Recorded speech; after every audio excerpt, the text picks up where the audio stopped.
Secret 43, glissando or partimento. Now the two terms, glissando and partimento, are often used interchangeably. The technique I want to talk about is this kind of glissando. Now to do this, you need to have a very flexible throat movement. And to develop throat flexibility, the first thing you want to do is to play harmonics. What I'll do is I'll start with an open G. I'll play the first harmonic, which is a high D, and then the second harmonic, which is a high B flat, without moving the fingers, just changing the shape of the throat, ha, he, and of course the speed of the air. It goes faster and faster. I can do all kinds of notes. I'm going to do G, and I'm going to go down F sharp and F, and I will keep doing my harmonics to develop my throat movements. Ha, he, ha, he.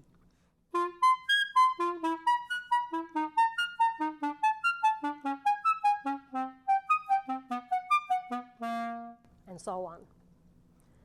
The next exercise I want to do is a little bit harder. I want to do harmonics, but from low notes.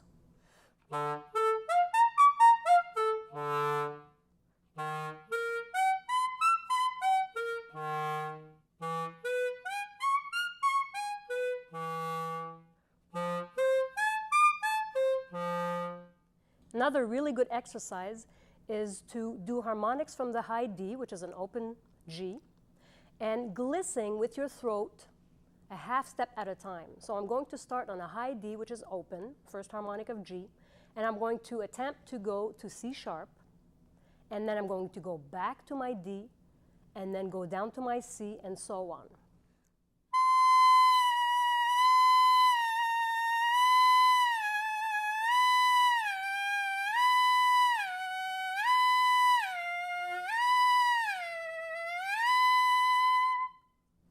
One good way to practice that exercise is to make sure that you go up and down very slowly by increments. Because if you go too fast, you will drop the tone as so. So I will try it faster.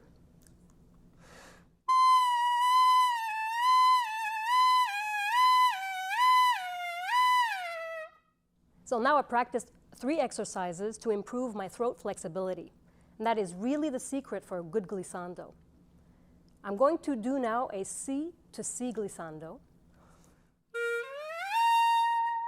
What you want to do is you start on your C, and to practice it, you do the C fingering, and then you lift your fingers right here, and you lift the tips of the fingers first. And you crack the note until you catch some kind of harmonic, and then when you do have the harmonic, then you do movements with your throat to go up.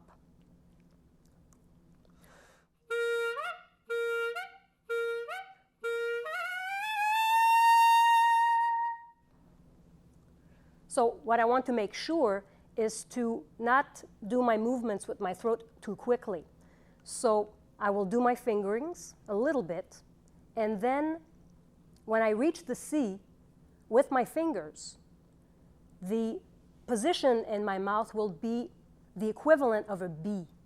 So it's like shadowing. I'm just doing my throat movements a little bit behind the actual fingering.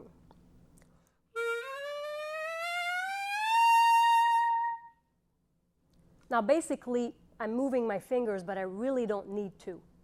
So it helps to do it somewhat. However, the real movements are in the throat, and of course there's a little subtle movements in the jaw. When you start, you loosen up your jaw, and as you go higher with your throat movements, you also go more and more normal with your embouchure.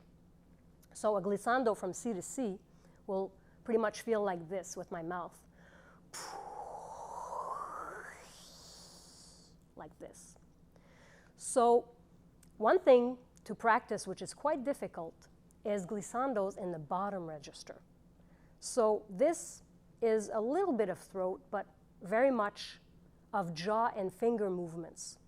So right now I'll do a glissando starting low G.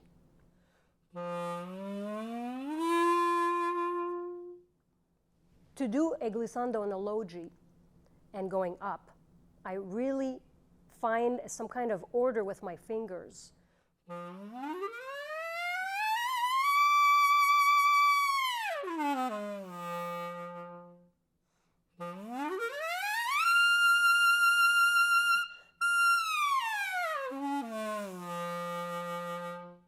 So there's a technique to do the glissando in a low register, as I just explained with the fingers, to try to find some kind of order with your fingers, and eventually, after squeaking for many weeks, you will find the proper order that works for you. So now, when I do my glissando in the upper register, I use a lot of my throat. Now the trick is to combine both.